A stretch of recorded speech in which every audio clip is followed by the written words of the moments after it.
Hello and welcome to Shipwrecks and Sea Dogs, tales of mishaps, misfortune, and misadventure. I'm your host, Rich Napolitano, and I'm here today with a real modern-day pirate, Captain Tonz. He's featured on the podcast Original Pirate Material, during which he shares the fascinating and outrageous stories from his life and career as a pirate. Today, Captain Tonz is going to give us just a little slice of his experiences and give you an idea of what you can hear from him on his own podcast. Captain Tonz, it is a pleasure to have you on Shipwrecks and Sea Dogs. Thank you so much for joining me. Great to be here. Let's start from the beginning. How did you first become involved with the maritime world? Was it from a young age? I had a pretty rough upbringing and as a child, and I ran away from home at 14 and joined a big English ship from London bound for Australia. And I just got on board, and my job was washing the dishes. And that's how I started. That journey took you all over the world for the first time, I imagine, being a youngster. Is that correct? It did, and I do tell it again because it was very profound in making me into a pirate. Because when the ship reached South Africa, Durban, there were at the time apartheid laws, whereas white people were not allowed to speak to black people and vice versa. Well, I knew nothing of this. And so that was the first time I'd ever been set foot on a foreign country. And the crew took me to a bar and made me drink beer and stuff, which I'd never done before. I stumbled out of the bar, turned the wrong corner, and ended up in an area of black people. And the police came along, and I was arrested and put into jail, and against the apartheid laws. Naturally, this is a long story, and I'm not going to tell it here, but I missed the ship. I was flown back to the ship in Mozambique. The captain went mad. He took away all my salary, and at the end of the voyage, I was penniless like I was to start with. But what was bad was the fact that the captain of that ship had given me what's called a DR, a decline to report on my conduct, blaming me for everything that happened.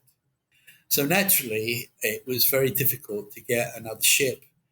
So that voyage had taken 10 months around the world, and I would sit in the union office every day, just on the off chance of getting a job. And one day a Swedish mate came in, and he was looking for an ordinary seaman. Well, I wasn't an ordinary seaman. I was a dishwasher. And the union guy, he said, listen, tell him that you're an ordinary seaman, which I did. And within 45 minutes, I was whisked into a taxi onto the Swedish ship, and off we went to Sweden. Well, my job was to steer the ship, take a watch from midnight until 6 in the morning. I'd never been on a bridge of a ship. I'd only been in the kitchens. So there I was, suddenly at the wheel of this ship in the North Sea at night. And I was living a kind of, an LSD moment. I was so far out. It was, I was just flying. Look at me, I'm steering the ship. Unbeknown to me, I was steering the ship in circles, so I didn't know the first thing what to do. Consequently, I was beaten. I was beaten by everyone on the ship. And very quickly, I learned how to steer the ship. And a little later, there was a hurricane in the Baltic, and I was involved in that hurricane. Just to cut the story short, I kind of saved the ship. I steered the ship through this hurricane, and they couldn't understand how this 17-year-old kid from England was capable of steering and maneuvering and handling the ship the way I did. And it was discovered, even by myself, that I had this art, I had this magic contact between me and the sea, whereby the ship obeyed whatever I told it to do. And because of this, the word went out in the grapevine, as it does. And a captain on another ship, another Swedish ship, he had a problem with his ship. It was very difficult to steer. So he moved heaven and earth to get me transferred to his ship. And unbeknown to me, it took me months and months to understand, but that captain was a pirate captain. And consequently, my teacher, who was teaching me what I had to do, was now a pirate. And that is how I became a pirate. Now, this captain you got involved with, he sounds like he really took you under his wing. How important was his guidance and advice as you learned your trade? Yeah, more or less, he taught me everything I needed to know. He understood who I was. Nobody could steer his ship. He tried by any way, old guys, young guys, physical Viking type guys, but no one could steer this ship. It was impossible to steer. The reason it was impossible to steer was because it was built in 1944 as a steamship for the German Navy. But then the year later, the end of the war came, and so it was never delivered. And instead of a steam engine, they put a diesel engine in it. And so physically, the ship was wrong to start with, and that made it very difficult to steer. And as soon as I got on board and took control, I could steer that ship anywhere. So you made the transition from being a traditional mariner to this world of piracy. What sorts of things did you learn during these early days? Well, had the captain been a professor in a university, on the ship at a university, I would have been the number one student of the university, because my I was literally dragged on learning. I wanted to know everything. I wanted to know how to navigate. I wanted to know every single thing there was to know. And so this captain, he was so wonderful that he saw this capacity in me and fed it, and he taught me. And we're together 12 hours a day on the bridge, and for 12 hours a day, he's teaching me. He's teaching me stuff that I didn't even know existed. And slowly, he's made me into himself a pirate. Now, at that time, as piracy evolves, you have to forget about Johnny Depp and Treasure Island. That was a 150-year episode of piracy that's been going for 4,000 or 5,000 years. So piracy in those days, when I was learning to be a pirate, was a mixture of a tramp steamer and smuggling. So our ship was involved heavily into smuggling. So, and it was generally the usual culprits, tobacco and spirits. And the money that we were making from smuggling was twice the money that we'd get for our salaries. So that's the branch of piracy that I came into, was finding this incredible pirate captain who was so magical and so clever, and learning from him. And then, of course, understanding that this is illegal what we're doing here, but never mind, let's go for it. And that's how it started in me. What kind of a lifestyle did you live during those times when you were pirating? Well, it was a lifestyle on board ship. We were on board ship all the time. I had my cabin. Everyone was, had their own privacy. And it was just let's say, 80% of the time was a standard ship operational procedure. You'd go somewhere, pick up a cargo and deliver it somewhere else. But 20% of the time, there were opportunities. And such opportunities in those days were quite vast. The first opportunity, naturally, is smuggling. And we became pretty famous for smuggling. Like we would smuggle amber from Poland. And in those days, Poland was under the Soviets, and it was a bit difficult. And we actually ended up smuggling 2 people from Soviet territory. Like, today you have people smugglers, and we did people smuggling, only in the other direction. We took a Pole from Poland and an East German from East Germany, and I'm pretty proud about that, even though it was illegal. How did you receive jobs from whoever it was that was going to be hiring you and your ship? What was that like? How did that come about?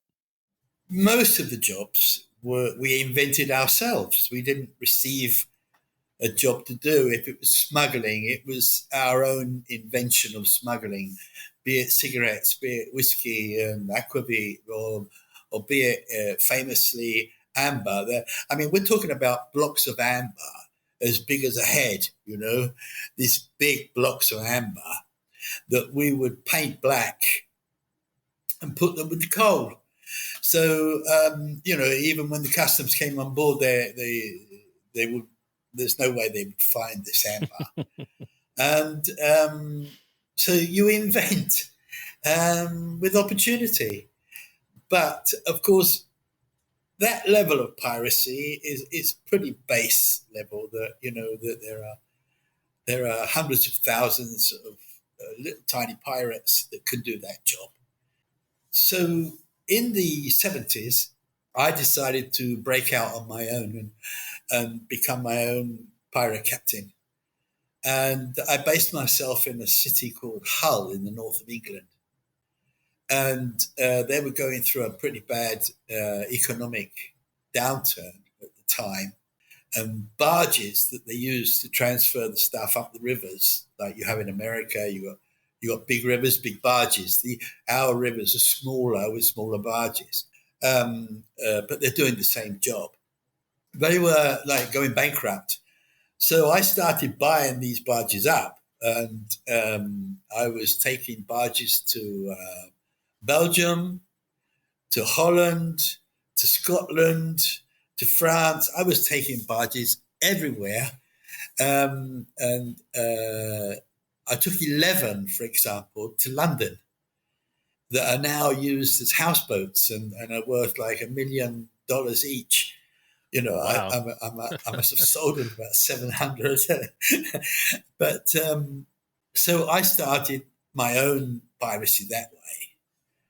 And then, of course, you get contacted, because once you're in this grey area, it's a very grey area, piracy. It's not as black as white as people think. It's very grey, and even if they catch you, it's not easy for the authorities to find a law that dates back to, I don't know, 300 years to actually make it stick.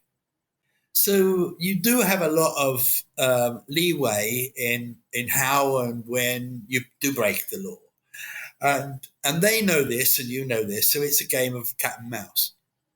And then one day I had this, I used to get these calls like, can I take people the other way? So you may have somebody who has done something illegal, who cannot leave the country by normal means, like airports or ferry boat. They need to be taken out of the country immediately. Well, I used to do that job. I used to take people out of the country, take them to Holland and France. Never asked them what they did, never asked them why. I just did that. And it was so good money. I mean, at the time, it was like $2,000 a head, Well, in those days, like $4,000 buys you a house. So you can imagine it was a lot of money. And because I was kind of famous for taking barges to sea, I got the name Barge Man. They used to call me locally in the north. They used to call me the Barge Man, Captain Tonz the Barge Man. And one day I got a telephone call from an Arab sheikh, and this Arab sheikh says, "I need you to bring a barge, big one, all the way to Jeddah, Saudi Arabia. Can you do it?" Of course, I said, "Yeah, of course we can do it. We can do anything." The first thing you answer is yes, otherwise you lost the customer. So I said yes. And then when we put the phone down, I had to look on the map. Where is Jeddah? Where is it exactly? And once you've said yes, that's it. You've undertook a mission. You have to see it through. And that is how that started. That because I was the barge man, because I was a specialist in handling boats at sea, and in this grey area of piracy, I was chosen to take this barge to Jeddah by this sheikh, and we took nearly 3 months doing it because we went in the winter. And first of all, you can't take a barge to sea. It's not done. I used to in the North Sea, but of course the North Sea is predictable sea. Once you get into the Atlantic, you shouldn't be there. And the story that the podcast portrays is the start of that voyage. Now, when I've been asked since with podcasts and write it down and interviews, etc., of course, it all comes back into my mind. And then I start laughing. And the reason I'm laughing is that at the time, it was just another job. It's only now that I come to realize how incredibly stupid it was, or how incredible job we did. Because at the time you don't think like that. You've got to get the job done. You described traveling through the storm as barge surfing. Now, these Humber barges that you were dealing with, and the one that you had on that particular occasion, these are not barges that we really have over here in the United States. And like you said, they have no business being out in the middle of the ocean. uh, Now, can you describe what it was like traveling through the Bay of Biscay during the storm as you are trying to navigate this quite inadequate barge as far as being out in that part of the ocean, and how you came to have it barge surf, so to speak? Well, we didn't do the barge surfing in the Bay of Biscay, but it's one of the most treacherous seas in the world. And it could be flat calm, and an hour later could be a full storm, or a full storm and an hour later flat calm. It's totally unpredictable, this sea. And it caught us right as we almost got across, and it caught us and delayed us. And so eventually we managed to find shelter in a little Spanish harbour. And then as the weather got a little bit better each day, we tried to move along the north coast of Spain towards the Portuguese coast. And we eventually did that. Only when we got there, there's these giant rollers that are a surfer's paradise that are non-stop. Whereas a wave for a surfer has an end, which is the beach. The wave comes and comes and comes and comes and pushes you down the beach. But these are waves at sea that have no end. There is no beach. And so they just continually roll on. And slowly, I got out into this area until I was learning. I mean, never It's never been done before. I'd never done it before, and it was a question of learning, can it be done? And eventually you get to a point where it can be done, because the front of the barge is kind of blunt, like that. It's like the old-fashioned Spanish sailing ships. They were blunt at the front, rather than being pointed. Because they're blunt, the bottom of the barge is like a surfboard. It's flat, flat, flat, flat, flat, and just before the end, it just comes up very slightly. And that is really the principle of it, which is use the barge as a surfboard. Just, control it as you would a surfboard. Now, a surfer would put his weight on one side or another, and he would control his surfboard like that. Well, we can't do that. We're a barge. But what you can do is use your engine and your rudder to do that. Use your rudder to slow you down, to make it go faster, whatever. And after approximately half an hour, maybe even less or more, I don't know, you get into a rhythm. And you understand what's happening. You understand the mechanics of the wave. You understand the mechanics of the ship, the angles you need. You can't go straight. You need, like a surfer, he will go down the wave and then turn around and come up the wave. He's never going to go straight, ever. You cannot do that either. You have to always bear to the right 5, 8 degrees, bear to the left 5 or 8 degrees. And that series of waves took us down the Portuguese coast at a speed that a barge has never, ever traveled that fast. And I remember meeting a ship coming the other way. Well, because a ship coming the other way, he's going headfirst into these waves. And I'm looking at, and there was like 4 or 5 people on the bridge with binoculars.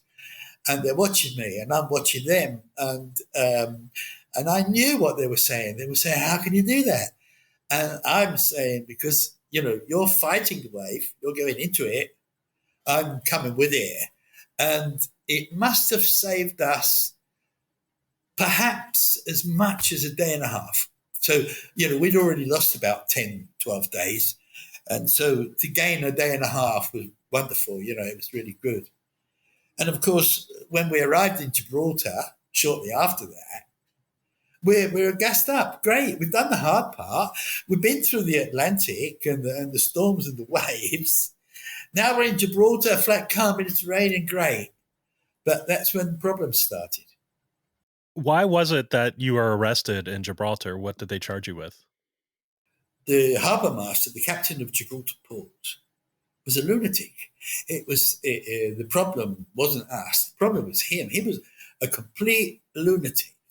Everybody knew. The Royal Navy knew he was a lunatic. The pilot people knew he was a lunatic. And everything he did, even the people around him were in fear of this guy. It was like a little god. And he said, "You're arrested." We asked, "Why are we arrested?" And he mumbled and then said, "You can't take a barge into the Atlantic. It's a river barge."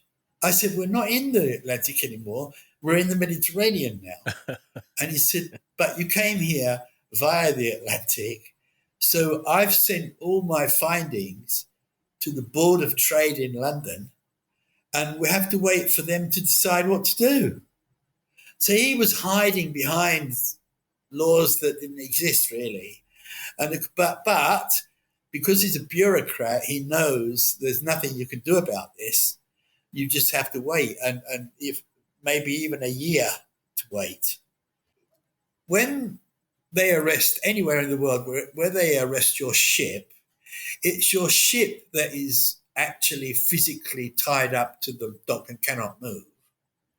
Not you. You can come and go on the ship, right, under control. But it's your ship that's arrested. And our ship was physically welded, chains. They welded it to dock, to the iron bollards on the dock. There was no way of getting it free. And of course, they don't allow you to be supplied. So we had no fuel. We had money for fuel. We ordered 7 tons of fuel from Shell refinery, and they came with the truck, but they weren't allowed in to refuel us because we were arrested. So you can't escape without fuel. So Gibraltar at the time was totally controlled by the Royal Navy, the British Royal Navy. And they had these fuel depots with big, gigantic tanks. And under the bottom of the tank, there's the small tap that lets the water out the bottom. And they do that every week or so. We swam across the dock to where the tanks were in dirty, filthy, salty water with oil on it, with a hose pipe. And we went up the ladder with the hose pipe to the tanks and stuck the hose pipe into the tap. At the other end of the hose pipe was on our barge.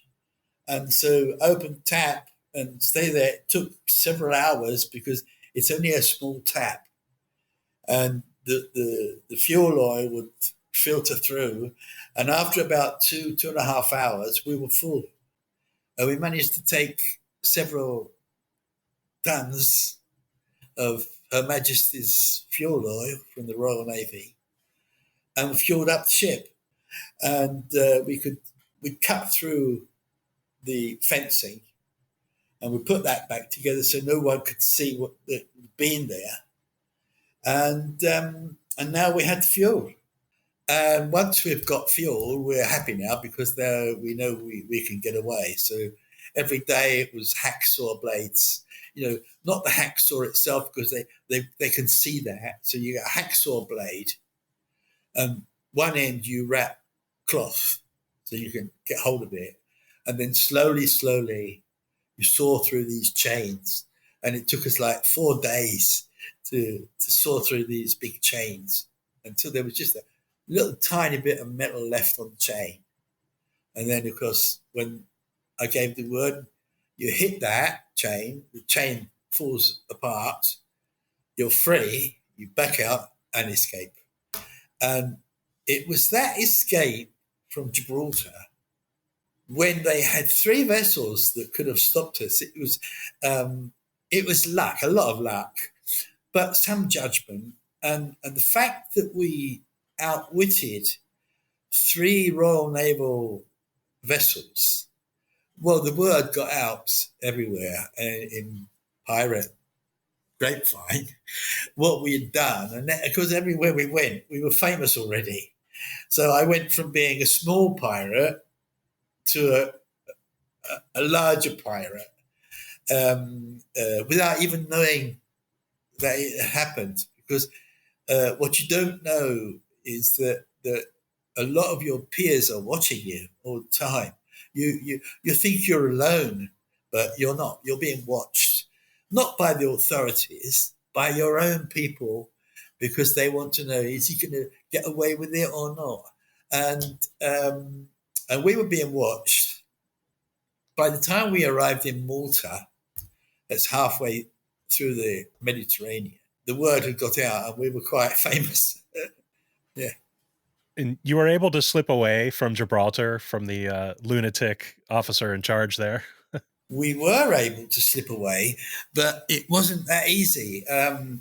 First of all, he came, the lunatic captain of the boat came running down the quayside to where we used to be parked. Now we're in clear water. And he had a megaphone and he's shouting, "You got to stop," and stuff like that. Then he had already radioed to the pilot boat, which is a big pilot boat, to block the entrance of the harbour, which it came and it did. But by now I'm in full speed, and I'm probably 3 knots and building, and our maximum speed was 9. And I went straight for the pirate boat, and I said to him, "You're going to have to get out of the way because I am not stopping." I am desperate and I'm not stopping. And you will be damaged and I will not be damaged because I'm going to hit your midships. At the last minute, he got out of the way. But during all this time, I had blocked the Channel 16 and Channel 14. I'd blocked all that with music with Rod Stewart, Maggie May. I put, as they changed channels, I changed channels with them and blasted Maggie May, Rod Stewart, so that I blocked for at least 20, 25 minutes all the commands that were being sent out by this mad guy. And during it all, a Royal Naval minesweeper was parked inside, but he was parked the wrong way, so he had to turn round. As he turned round, he hit his nose on the quayside and did damage, and they had to stop. So that was one out of action. The pilot boat, he finally moved out of the way, so that's two out of action. And it could have been worse because the mad captain of the pool ordered the pilot boat to enter into Gibraltar port to pick him up, to start a chase after us. Well, that bought us at least 4 minutes. And 4 minutes when you're escaping is an enormous amount of time because you've got time to think, you've got time to organize what's going on. Apparently, when the pilot boat picked up the captain of the port, there was an altercation between the captain of the pilot boat and the captain of the port. They had a bit of a fight. And eventually the captain of the pilot boat said, get off my boat and put him ashore. And that bought us another 2 minutes. And when we finally saw the pilot boat come out from Gibraltar, I'm ready, he's going to come straight to me. And he did for about a minute, and then he veered left and he went back to work, went back to delivering pilots to all the shipping that was going in and out of the Gibraltar Straits. So what was left now was a large frigate. It was pointing towards the Atlantic. It had passed through the Straits and was going out to the Atlantic and was told to turn round and capture us. Well, I don't know how much you know about the Royal Navy or the American Navy. They must be the same kind of thing. But what happens on an English or British frigate, the captain will receive from the radio officer the orders from the port of Gibraltar to capture us, number one. Number two, the captain then has to decide what to do. He's pointing the wrong way. So then he has to clear with radar, ask radar, when can we turn? Radar will then scan and he will give him a direction for turning the ship. And then he will have to signal to the engine room to make the turn. When he does that, a puff of smoke will come out of his smokestack. So you know by that puff of smoke that the order's been given and they're about to make a turn or maneuver. So when you add all this together, it's only like a question of 10 seconds each voice or 15 seconds for the radar, 20 seconds. But when it all comes together, you've got a minute and 20 seconds before they've actually done anything. And all the time you're running, see? And of course, once he's made the turn, you wait until the turn is 90% complete, because when it is, then his navigation officer will give him an interception course, what course to take to intercept us. At that minute, you calculate it. You're watching him all the time. I'm watching him all the time. Calculate it, change course. And then you change completely course by 90 degrees. And then on the frigate, they have to, Captain, the target has changed course, and they have to start all over again. So if you can do this 2 or even 3 times, he is never going to catch you. And that's what happened. And we went along the very close to the Moroccan coast because the British Navy is not allowed within Moroccan waters. And so along the Moroccan coast to the port of Melilla in Spanish Morocco. And we held out there. So you make it to Malta eventually, and like you said, you were treated as heroes. Word had spread already. And eventually you do make it to Jeddah, but you had to pass through the Suez Canal. That must have been a sight for them to see the barge passing through the Suez Canal. A barge passing through the Suez Canal. Again, I'd love to see it. I'd love to see, if they make a film, I'd love to see this scene. Because in my memory, I'm on the barge. And so all I see is the Suez Canal. But we had to stop at the lakes. They're halfway through. There's a group of lakes where you have to stop because you're slow and wait for the next convoy to come through, get on the end of that. And so it took 2 days to go through. It was something else. And of course, when you get through the other side, people don't realize, and especially if you've never been there before and you're a good navigator. The better the navigator you are, the more intense it would be, because you're low in the water, not like a ship high, you're low in the water. And on the left and on your right, in the Gulf of Suez, there are so many oil wells and pumps and oil lines going in all kinds of directions that at night it is probably the most hellish navigation trip there could be, because if you don't keep your eye on them all the time, you can very easily turn back and misrepresent yourself where you are.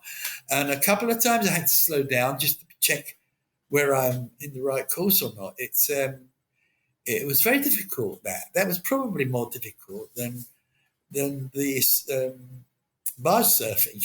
I'm sure the people that wanted to get the barge from you in Saudi Arabia were pleased with your work in the end, because you delivered it. It might have been a little beaten up by then, but at least they got it.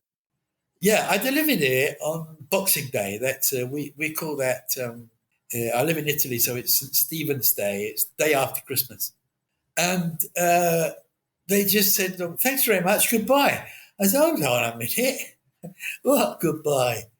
And apparently, they had been following our trip all the way, and it was like, will he get here? Will he not get here?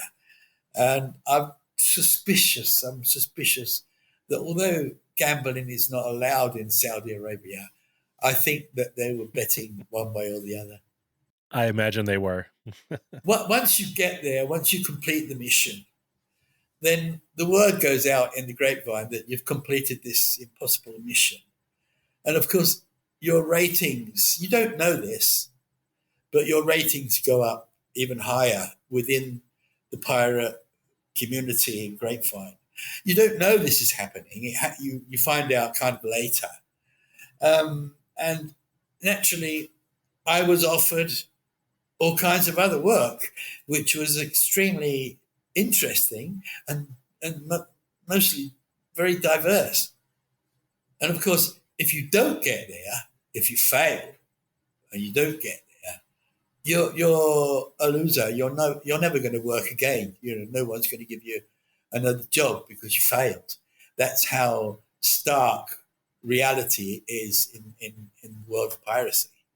If you do it, you're a great winner. If you fail, then you're a loser. That's it. End of the story. And did this job with the Sheikh, along with your reputation, lead to you receiving more jobs? The Sheikh that I delivered the barge to, he had 2 ships that were sequestered by another Sheikh. Because, people, when they talk about, your politics in America, Saudi Arabia, or this or that, well, Saudi Arabia may look like one country, but in actual fact, it's a whole patchwork of sheikdoms whereas the local sheikh is the boss of that area. And one of these sheikhs had been at war with another sheikh for like 400 years. They'd been at war. And this other sheikh had taken 2 of his ships. So I was asked to do an operation and recapture these 2 ships, which I did. At the same time, we captured 2 ships at the same time. And that was in the Red Sea at Yembo. So, yeah, perhaps later we could do another episode where we can release even more crazy information. That sounds like an extremely interesting story and probably pretty dangerous. Yeah, there were cannons and guns firing at us. Oh my goodness! Yeah, but that's part and parcel of the job. When you're a pirate, this is going to happen. How many years overall did you engage in this world of piracy overall? Well, I started when I was 17 until 2012. So, yeah, because I set up the famous Flying Dog pirate base in the Philippines. I built that, designed it and built that and organized that. And that lasted 16 years.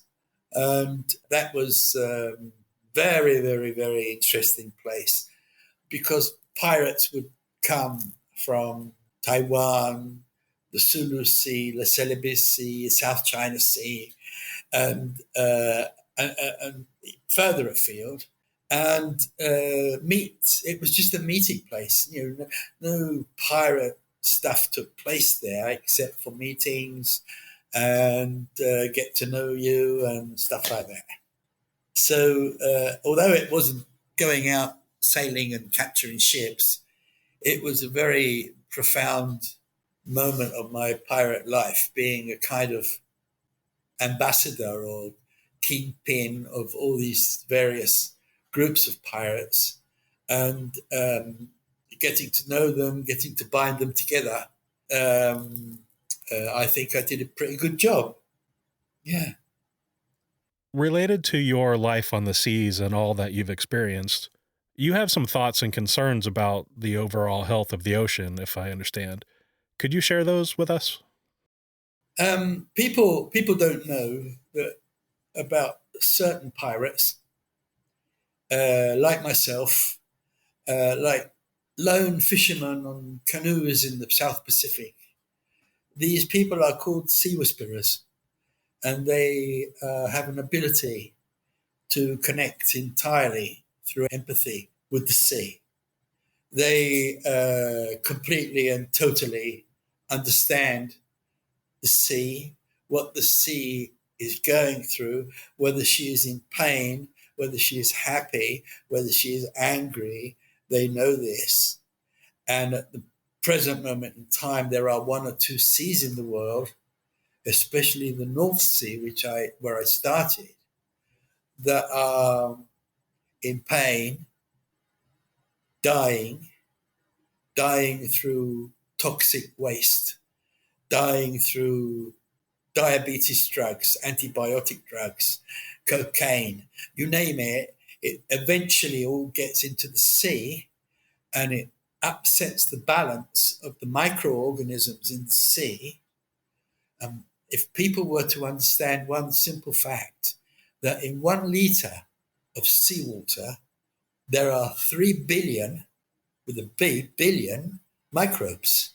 And they're all going about their little lives, doing what microbes are supposed to do, interacting with each other, helping each other, eating each other, etc. And all the toxins that we're putting into the sea, never mind the plastics, never mind all that, but people can see visible. It's the invisible toxins that are going into the sea that are changing this balance of the microbes in the sea. So the sea itself is also changing, and it's easy to put that back how it was. There are there are creatures in the sea that can do that for us. We don't need AI. We don't need nanotechnology. We don't need technology. What we need are the creatures in the sea that do that job. And the number one creature is the mussel. One mussel will filter 30 liters of seawater, clean it every day. So if you were to plant 1 million mussels, that's 30 million liters of seawater being cleaned every day. So that's how simple it is. But unfortunately, big business and politicians and non-pirate entities don't listen to us. We are 5 years petitioning the governments around the world to listen to us, and until now they haven't, and we will continue until they do. I understand you have a book and possibly a movie in the works about your life as a pirate. What can you share about those plans? Well, I recorded 9 podcasts. 3 of them you've already listened to, Richard. And there's another 6 coming out, after which they are going to release the book of my life, and hopefully after that, a documentary. And it's all in the hands of Dare Pictures, London, by Darren Lawford. He is the CEO of Dare Pictures. And it's on their website. So really, that's probably all I can say on that.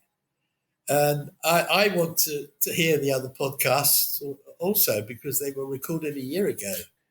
And that podcast is called Original Pirate Material. Is that a title that you came up with yourself? No, the agents in London came up with that. And, originally the book was going to be called The Audacious One, audacious. And but now they do that. And of course, these film people, Richard, you're part of media, aren't you, with your podcasts? You understand them more than I do. Film people won't tell you what's happening until it's happened. Well, Captain Tonz, it was an absolute pleasure to speak with you and hear your amazing stories from your life. I would certainly love to talk to you again in the future. But for today, thank you so much for being here with me. Yeah, well, it's been great, Richard, talking to you. It's really opened the door. I don't often get invited to many podcasts because, first of all, Richard, there are very few people like yourself. There are very few people who believe that pirates still exist. They think they started with Treasure Island and ended with Johnny Depp. Yes. They don't understand that pirates are here and always have been. So thank you for your understanding, Richard. I was going to talk a little bit about how the perception of most people now when they think of pirates are, during the age of sail and the buccaneers and the swashbucklers and the eye patches and all that kind of stuff. But, the truth is we have all kinds of things going on today. Most people probably think of piracy now as, the Somalians, which is certainly valid, but there's a lot of other things going on as well. So I think it's not only intriguing, but it's just they're stories that, they need to be told. I think they're fascinating, and it's part of our world. And it's certainly part of the maritime world. Next time I'll tell you the story of the eye patch. Well, it's been lovely. It's been lovely, Richard. Thank you so much. That's going to do it for this episode featuring the fascinating modern-day pirate, Captain Tonz. You can hear more of his stories on the podcast Original Pirate Material, and possibly in a book or movie in the future, so stay tuned. You can follow Captain Tonz at CaptainTonz.com, and that's CaptainTonz.com. Shipwrecks and Sea Dogs is written, edited, and produced by me, Rich Napolitano. You can follow the show on social media at ShipwrecksPod, and find additional information, photos, and sources at shipwrecksandseadogs.com. You can also now purchase official Shipwrecks and Sea Dogs merch, so visit the site and check it out. The outstanding original theme music is by Sean Siegfried, and you can follow him on YouTube at Sean Secret, or on the web at sean.siegfried.se. Please join me again in 2 weeks, but until then, don't forget to wear your life jackets.